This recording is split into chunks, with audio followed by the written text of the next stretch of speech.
Filmmakers and cheesecake enthusiasts unite.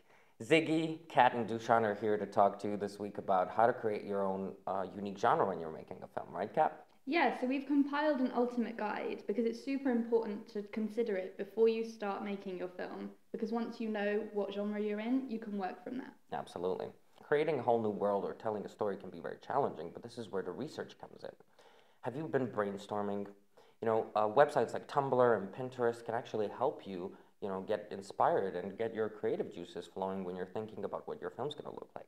Yeah, and you can also play off the genre conventions as well because audiences will expect certain things from certain genres, so you can subvert those and then use that to your advantage. Absolutely. How about colors? Well, considering how to properly use colors in your films, you can always turn to films like Vertigo by Alfred Hitchcock. You can think about what your characters are going to wear or how the set design is going to be so you can tell their journey in a much more visual way.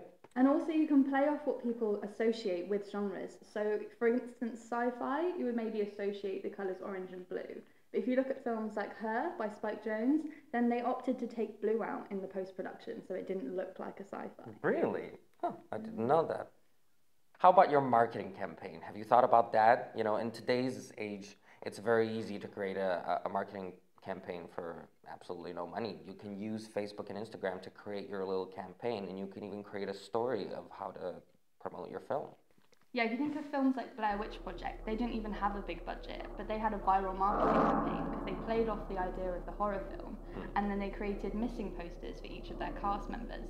And if all else fails, just grab a really cute dog and a cheesecake. Absolutely. If you think about films as like cheesecake, there's many different genres and many different flavors and tastes of cheesecake.